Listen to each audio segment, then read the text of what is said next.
Chers frères et sœurs, l'imam Ahmed ainsi que Abu Daoud, Nasa'i, Ibn Majah rapportent sur Abu Huraira radiyallahu anhu que le prophète sallallahu alayhi wa sallam a dit: la première chose sur laquelle le serviteur est jugé le jour de la résurrection est la prière. C'est la première chose parmi nos œuvres sur laquelle nous allons être interrogés. Si elle est bonne, il aura réussi et gagné. Et si elle est mauvaise, il aura perdu et sera déçu. Et dans une autre version, il a dit: si elle est bonne, toutes les autres œuvres seront bonnes. Et si elle est mauvaise, fasada sa'iru amali, toutes les autres œuvres seront jetées quelque part. Si l'un de nous met devant ses yeux ce hadith, à chaque jour, il met ce hadith devant ses yeux, la première chose sur laquelle je vais être questionné et interrogé le jour du jugement devant mon Seigneur, c'est ma prière. Si chacun de nous met devant soi ce hadith-là, chaque jour normalement, il est censé établir une auto-évaluation. Il est censé se questionner: comment ai-je accompli les prières de ma journée? Et chaque semaine, comment ai-je accompli les 35 prières de ma semaine? Et chaque année, et chaque mois, comment ai-je accompli les 150 prières de ce mois passé? Et chaque année, comment ai-je accompli les 1800 prières que j'ai accomplies cette année-là et sur lesquelles je vais être questionné? Parce que de toute manière, tu vas être questionné sur ces prières, l'une après l'autre. Donc autant établir cet interrogatoire avec toi-même, maintenant que tu es en vie, maintenant que tu peux te rattraper, maintenant que tu peux récupérer ce qui est récupérable. Pose-toi les questions. Est-ce que j'ai accompli la prière comme il se doit? Est-ce que je l'ai accompli dans l'intervalle qui lui a été imparti?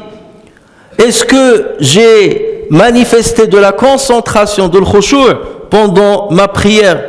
Est-ce que j'ai bien accompli les obligations, les sunan de mes prières? Est-ce que je l'ai accompli à la mosquée ou je me suis contenté de l'accomplir chez moi pour m'en débarrasser le plus rapidement possible? C'est en posant ces questions et surtout c'est en répondant et en apportant les bonnes réponses qu'on peut s'améliorer. Omar ibn Khattab radiyallahu anhu dit à juste titre: jugez-vous avant que vous ne soyez jugés le jour du jugement. Et pesez vos œuvres avant qu'elles ne soient pesées devant vous le jour du jugement.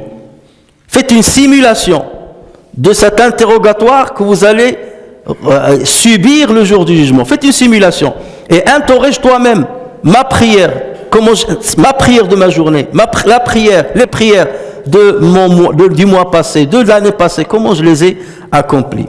Et là, bien entendu, on verra qu'on est vraiment décevant vis-à-vis de nous-mêmes et décevant vis-à-vis de notre religion et vis-à-vis de notre prophète. Et il faut être véridique dans les réponses, parce que de toute manière, si tu essaies de fuir les réponses, le jour du jugement, tu pourras pas être fuyard. Le jour où on te dira: Iqra kitabak kafa bi nafsika al-yawma alayka hasiba, lis ton récit, lis ton écrit, lis ton livre. Aujourd'hui, tu te suffit d'être ton propre comptable. Tu seras ton comptable le jour du jugement. Donc, autant faire cette simulation aujourd'hui pour voir où est-ce que tu es. Établis tes comptes pour voir est-ce que tu donnes assez d'importance à ce à quoi il faut donner de l'importance en tant que musulman, ou est-ce que tu es défaillant vis-à-vis de tes devoirs devant Allah Azza wa Jal. L'imam al-Bukhari rahimahullah rapporte un hadith sur Hudhayfa ibn al-Yaman. Hudhayfa radiyallahu anhu a vu un homme dans la mosquée en train de prier. Et cet homme, comme la majorité de nous, il picotait dans sa prière, comme picote un coq. Il était rapide dans sa prière. Il voulait se débarrasser rapidement de sa prière. La génuflexion, il l'accomplit d'une manière hâtive. Et il en est de même pour sa prosternation. Et lorsqu'il a terminé la prière, Hudhayfa est allé le voir. Et il lui a dit, je jure par Dieu que tu n'as pas prié. Je jure par Dieu que tu n'as pas prié. C'est très grave. Il l'a vu prier à la mosquée et il lui a dit, je jure par Dieu que tu n'as pas prié. Il lui a dit, si tu meurs sur cet état-là, en continuant à faire ce que tu viens de faire devant moi, tu mourras loin de la sunna du prophète sallallahu alayhi wa sallam. Tu mourras à l'écart de la sunna du prophète sallallahu alayhi wa sallam, à l'opposé de la sunna du prophète sallallahu alayhi wa sallam. Ici, Hudhayfa ibn al-Yaman est en train de s'adresser à un homme qui priait, et de surcroît qui priait à la mosquée. Alors qu'en est-il de ceux qui ne prient pas? Qu'en est-il de ceux qui ne prient pas à l'heure? Qu'en est-il de ceux qui ne prient pas à la mosquée? Cette remarque, cette apostrophe, normalement, les concerne encore plus que cet homme-là qui a été rétabli par Hudhayfa ibn al-Yaman. La majorité de nous, chers frères et sœurs, réagissent avec la prière comme si c'était une lourde charge de laquelle ils veulent se débarrasser. Et non pas comme étant une porte qu'Allah Azza wa Jal leur a ouverte pour le rencontrer. Théoriquement, c'est ça le but de la prière. Dieu t'ouvre une porte 5 fois par jour. C'est lui qui l'ouvre. Il te dit, ma porte sera ouverte de telle heure à telle heure. Et tu auras accès à moi encore plus lorsque tu es dans ma demeure, dans la mosquée. Et il faut se poser la question, comment je réagis avec cette porte ouverte? Est-ce que c'est l'image que j'ai de la prière, que c'est une porte que Dieu m'a ouverte, ou est-ce que c'est plutôt une charge dont je dois me débarrasser le plus rapidement possible pour vaquer à soi-disant mes occupations? Et quelles occupations? Des occupations mondaines dans lesquelles on perd énormément de temps sans tirer aucun bénéfice, ni terrestre ni céleste. Et c'est comme ça qu'il faut établir un auto-jugement et une auto-évaluation. La prière, chers frères et sœurs, est un cadeau qu'Allah Azza wa Jal nous a donné. Un cadeau qu'il nous a donné. Et un cadeau, normalement, nous devons en être fiers, en être contents et le protéger et bien réagir avec. Mais malheureusement, ce n'est pas ce que la majorité d'entre nous fait envers la prière.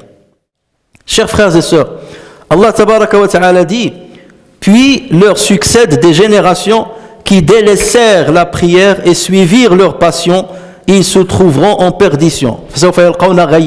Le mot raï, Abdullah ibn Abbas radiyallahu anhu l'a expliqué comme étant un fleuve dans l'enfer. Ils verront un fleuve dans l'enfer. Ils seront dans l'enfer et ils verront ce fleuve.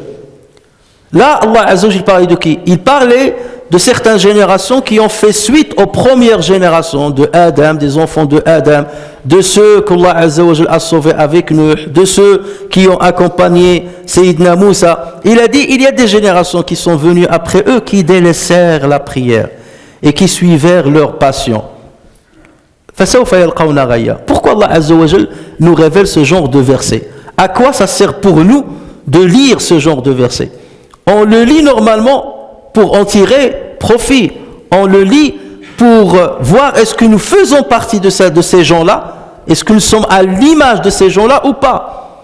Donc lorsque je fais une auto-évaluation et je vois que je suis comme cela, moi aussi j'ai délaissé la prière, je ne l'accomplis pas, ou bien je l'accomplis que rarement, ou je l'accomplis à la fin de la soirée, je ne respecte pas ses exigences, donc je fais partie de ces gens-là desquels Allah Azza wa Jal a parlé.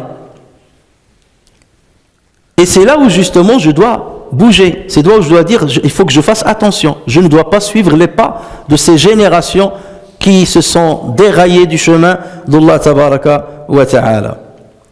Imaginez-vous, chers frères, lorsque vous voulez accomplir un voyage dans un autre pays, vous réservez votre billet d'avion et on vous donne l'heure du décollage. Qu'est-ce que vous faites? Un jour avant ou plusieurs heures avant le décollage, vous vous préparez. Vous vous arrangez par rapport à tous vos rendez-vous. Vous laissez tout tomber et vous vous concentrez sur le voyage. Vous préparez vos bagages et vous allez bien avant l'heure à l'aéroport. 3 heures avant, 2 heures avant. C'est rare que tu vois quelqu'un qui prend sa voiture une demi-heure avant le décollage. Jamais. Et là, on prend notre disposition. Malgré les problèmes, malgré les occupations, malgré tout ce que tu laisses tout tomber et tu t'organises pour être à l'heure. et tu es dans la salle de débarquement avant l'heure, pour que tu ne rates pas l'envol et pour que tu sois à côté de ceux qui vont accomplir ce voyage.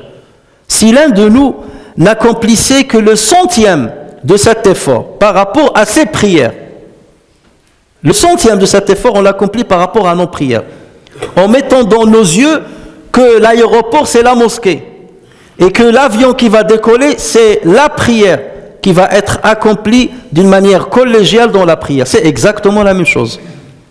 L'avion, il va te rapprocher de ta destination, et la prière va te rapprocher de ton Seigneur. C'est l'ascenseur qui mène vers Allah Azza wa Jal. Et c'est lui qui l'a mis à ta disposition, gratuitement. Et c'est lui qui te donne la récompense. Tu ne paies rien de ta poche. C'est lui qui te donne la récompense. Donc un musulman qui est censé et qui considère la prière comme un voyage vers Dieu, il fait exactement comme celui qui se prépare pour décoller dans un avion. Il vient à l'aise dans la mosquée. Il se prépare pour venir à la mosquée. Il s'habille bien pour venir à la mosquée. Il vient à l'heure, sinon avant l'heure, à la mosquée. Et il attend le décollage. Et il choisit la meilleure place. Aujourd'hui, dans certains vols, tu dois payer pour être dans des places privilégiées. Et on ne te demande pas de payer. Et viens un petit peu en avance. Et même si tu viens en retard, de toute façon, tu ne vas pas trouver la deuxième rangée. Tu seras dans la première rangée. Tellement les mosquées sont vides, malheureusement. Tellement les mosquées sont vides. Alors que le prophète sallallahu alayhi wa sallam disait, si les gens savaient ce qu'il y a dans la première rangée, ils y seront venus à quatre pattes pour être parmi les premiers. Mais nous, de toute façon, c'est vide. Je viens à n'importe quelle heure, de toute façon, c'est vide. Pourquoi il n'y a que peu de gens qui souhaitent être proches de Dieu? Pourquoi il y a peu de gens qui souhaitent mener ce voyage vers Allah Azza wa Jal? Pourquoi les autres ne s'y intéressent pas? Nous ne sommes pas tous des musulmans. Nous ne croyons pas tous à Dieu. Nous ne croyons pas tous aux promesses que le prophète sallallahu alayhi wa sallam nous a faites concernant la prière et les rétributions de la prière. Nous ne savons pas que nous allons être jugés sur nos prières. Qu'est-ce qui nous empêche d'être parmi ceux qui prennent leurs envols vers Allah Azza wa Jal? Qu'est-ce qui nous empêche d'être parmi les premiers et non pas parmi les retardataires ou les derniers? Qu'est-ce qui nous empêche de le faire? Alors qu'on est capable de le faire. On le fait pendant le Jumu'ah, par exemple. On le fait pendant Tarawih, pendant le mois du Ramadan. Pourquoi on n'est pas capable de le faire toute l'année? Qu'est-ce qui nous manque dans notre foi pour être à l'image d'un musulman qui respecte son Seigneur et qui respecte les obligations qu'Allah Azza wa Jal a mis entre ses mains? La foi, chers frères et sœurs, n'est pas une simple parole, n'est pas un simple slogan qu'on lance ça et là. La foi mérite mérite une traduction de ce que nous disons. Une traduction au niveau de la parole, une traduction au niveau des œuvres. Et la meilleure des œuvres, le pilier principal des bonnes œuvres en islam, c'est la prière. Donc théoriquement, notre prière doit refléter la foi que nous avons en notre Seigneur. Tu veux savoir quel est ton degré auprès d'Allah Azza wa Jal, ou à quel niveau est arrivée ta foi? Juge ta prière, regarde ta prière et comment tu réagis dans ta prière et avec ta prière. Le prophète sallallahu alayhi wa sallam a remarqué qu'il y avait quelques personnes parmi les compagnons qui ne venaient pas souvent à la mosquée. Et il s'est mis en colère. Et il a dit que certains arrêtent d'être absents de la mosquée, sinon je brûlerai leur demeure. Sinon je brûlerai leur demeure. Là, nous connaissons très bien le prophète sallallahu alayhi wa sallam. C'est quelqu'un de très doux. C'est quelqu'un de très sympathique. C'est quelqu'un qui utilise tous les moyens pour convaincre les gens à faire du bien, pour mériter le bien. Il utilise le bishara, la bonne annonce, la bonne promesse. Vous aurez ceci, vous aurez cela, vous gagnez des hasanats. Chaque pas que vous accomplissez vers la mosquée, il y a une hasana qui monte, une sayyi'a qui descend. Plus vous venez très tôt à la mosquée le jour du vendredi, les anges vont vous écrire le hasanat. C'est comme si vous avez fait don d'une vache, c'est comme si vous avez fait don d'un mouton. C'est comme tout cela, il a utilisé pourquoi? Pour nous enjoindre, pour nous exhorter à être parmi les premiers dans les mosquées. Il a utilisé ce style. Certains sont sourds par rapport à ce style-là. Ils ne l'entendent pas. Et pourtant, ils se targuent de dire « j'aime le prophète ». Mais comment tu l'aimes? Lorsqu'il te conseille, te donne des conseils et tu ne t'intéresses pas. Ça rentre par une oreille, ça sort par l'autre. Le prophète sallallahu alayhi wa sallam est passé à la mise en garde. Attention, la première chose sur laquelle vous allez être questionné et jugé le jour du jugement, c'est la prière. S'il est bon, tout sera bon. S'il est mauvais, tout sera mauvais. Attention, la mise en garde. malgré cela, c'est tombé dans l'oreille. Ça tombe dans l'oreille de sourds. Et donc là, le prophète sallallahu alayhi wa sallam, qu'est-ce que je vais faire à ces gens-là? Et pourtant, je leur veux du bien. Je veux qu'ils soient mes compagnons le jour du jugement. Je veux qu'Allah Azza wa Jalla leur épargne le châtiment de l'enfer. Qu'est-ce que je vais faire? Le prophète sallallahu alayhi wa sallam est passé à la menace. À la menace. Et ce n'est pas une habitude chez le prophète sallallahu alayhi wa sallam. Je suis sur le point, a-t-il dit dans un autre hadith, je suis sur le point de demander à ce que quelqu'un dirige la prière à ma place et que je ramasse du bois et que j'aille brûler les maisons de ceux qui ne veulent pas venir à la mosquée. Regardez jusqu'à quelle colère le prophète sallallahu alayhi wa sallam est arrivé. Et est-ce que c'est une colère de quelqu'un qui les déteste? Pas du tout. C'est une colère de quelqu'un qui les aime. C'est une colère de quelqu'un qui leur veut du bien. C'est une colère de quelqu'un qui veut les secouer pour qu'ils voient leur vrai intérêt et leur vraie voie salutaire. Voilà pourquoi il a utilisé ce style-là. Mais malheureusement, ce style-là ne marche pas avec d'autres personnes. Et c'est là où on doit se poser des questions. Quelle est la nature de la foi que j'ai? Qu'est-ce que j'ai dans mon cœur envers Allah Azza wa Jal et envers les obligations de ma religion? On doit se poser des questions sérieuses sur notre foi et sur notre attitude par rapport à la prière. Chers frères et sœurs, l'imam al-Bukhari et Muslim ont rapporté sur le prophète sallallahu alayhi wa sallam qu'il a dit la prière, ou bien les prières les plus lourdes pour les hypocrites sont la prière de l'Fajr et la prière de l'Isha. Les prières les plus lourdes, ça veut dire les hypocrites, ils peuvent accomplir les autres prières, mais les autres prières sont lourdes, mais celles-ci sont les plus lourdes. La prière de l'Fajr et la prière de l'Isha. Et chacun de nous doit se poser la question. Est-ce que ces deux prières-là sont légères pour moi ou sont lourdes pour moi? Et si la réponse est plutôt de l'autre côté, là il faut se poser des questions. Si ces deux prières-là de l'Fajr et de l'Isha sont lourdes pour moi, c'est que je dois me poser des vraies questions. C'est que je suis dans une zone de danger véritable. Il suffit que je bascule vers l'au-delà, que la mort m'atteigne pour que la catastrophe arrive. Et pour que le pire qu'on puisse imaginer m'arrive. Donc on doit se poser cette question. Et on doit se poser la question. Lorsque le mu'addin lance l'appel de la prière de l'Fajr et il lance l'appel de la prière de l'Isha, où est-ce que je suis? Et qu'est-ce que je fais habituellement à ces heures-là? Posons-nous les questions sérieusement. Sérieusement. Il faut avoir du courage parfois. Avec toi-même, mets-toi devant un miroir et pose-toi cette question. Lorsque mes frères sont alignés dans la mosquée à accomplir la prière de l'Fajr et la prière de l'Isha, où est-ce que je suis moi? Qu'est-ce que je fais? Je suis en train de lire le Coran. Je suis en train de faire des prières. Je suis en train de lire les livres de la religion. Ou je suis en train de dormir. Ou je suis en train de regarder la télé, les matchs. Un match, tu peux rester 90 minutes, tu ne bouges pas. Et tu croques. Il n'y a pas de problème. Une prière qui va durer 10 minutes, c'est très lourd. Parce qu'il n'est pas rentable pour moi. Le match, il est rentable. Ils vont gagner la coupe et ils vont distribuer avec moi leurs gains. Ça m'intéresse. Et la prière dont j'aurai besoin le jour du jugement et sur laquelle je vais être questionné devant Allah Azza wa Jal, ça ne m'intéresse pas. Ça ne fait pas partie de mes priorités. C'est l'argent qui fait partie de mes priorités. C'est le travail qui fait partie de mes priorités. C'est le repos qui me fait partie de mes priorités.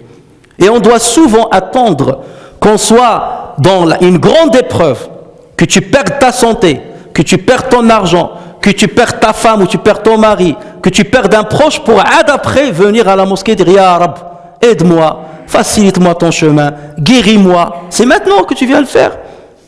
Le prophète sallallahu alayhi wa sallam, qu'est-ce qu'il a dit à ce petit compagnon? Il lui a dit, souviens-toi d'Allah Azza wa Jal les jours de l'aisance et il souviendra de toi les jours de difficulté. Souviens-toi d'Allah Azza wa Jal les jours d'aisance, lorsque tu as de la santé, lorsque tu peux marcher, lorsque tu as du temps libre. Souviens-toi d'Allah Azza wa Jal. N'attends pas que tu sois vraiment dans la difficulté, tu t'adresses à Allah Azza wa Jal. N'attends pas que tu aies la retraite, je vais m'intéresser aux maisons d'Allah Azza wa Jal, aux demeures d'Allah Azza wa Jal. C'est une question de logique, chers frères et sœurs. Interroge ta foi et interroge ta relation avec ton Seigneur. Sayyidina Abdullah ibn Mas'ud nous rapporte un hadith authentifié par l'imam Muslim qui doit vraiment nous interpeller. Ibn Mas'ud disait que celui qui veuille se réjouir de rencontrer Allah en tant que musulman, que celui qui veuille se réjouir et rencontrer Allah en tant que musulman soient réguliers dans l'accomplissement de ces prières aux endroits où elles sont appelées. Aux endroits où elles sont appelées, ça veut dire dans les mosquées. Qu'ils soient réguliers dans l'accomplissement de ces prières aux endroits qu'on a établis, qu'on a édifiés pour les accomplir dedans. Il a dit ensuite, car Allah a certes institué les sunan de la guidée pour votre prophète sallallahu alayhi wa sallam, et ces prières prescrites font partie des sunan de la guidée. Si tu cherches la guidée, c'est maintiens-toi et accomplis la prière comme il le faut. Ensuite, il a dit, si vous priez dans vos demeures, comme le retardataire qui ne vient pas à la prière, vous aurez certes délaissé la sunna de votre prophète, parce que le prophète sallallahu alayhi wa sallam ne cessait de venir à la mosquée lorsqu'il le faut. Si vous priez dans vos demeures comme le retardataire, vous aurez certes délaissé la sunna de votre prophète. Et si vous délaissez la sunna de votre prophète, vous vous égarerez. Donc, c'est irrémédiable. Si tu es quelqu'un qui ne vient que de temps à autre à la mosquée, sache que tu es dans l'égarement. C'est même pas la peine de réfléchir.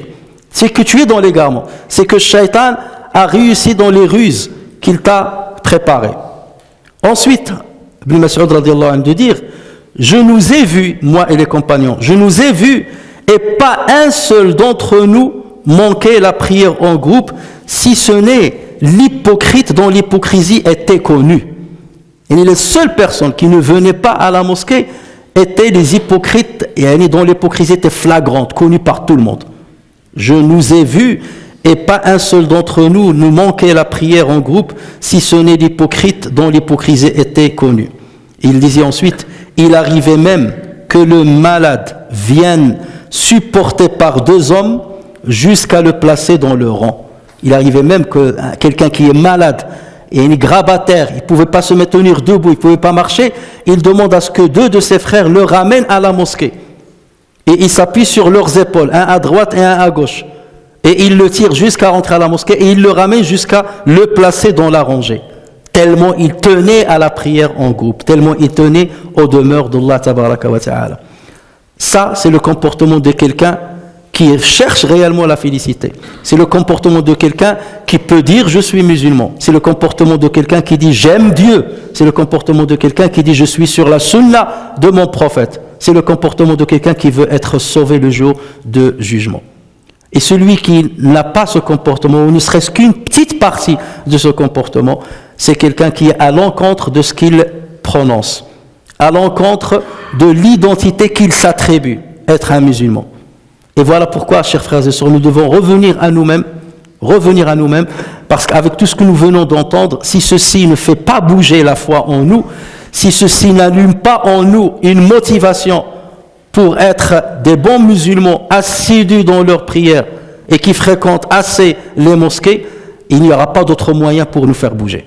Il n'y aura pas d'autre moyen pour nous faire bouger, si ce n'est de tomber malade ou de passer par une épreuve difficile, et c'est là où on va bouger, mais qu'est-ce qu'on en sait? Est-ce qu'Allah Azza wa Jal, en ce moment-là, acceptera nos prières ou pas? Parce que ça sera forcément la prière d'un profiteur, de quelqu'un qui n'est pas là pour être reconnaissant, c'est quelqu'un seulement qui est là seulement pour prendre. Mais au moment où il fallait être reconnaissant, il était aux abonnés absents.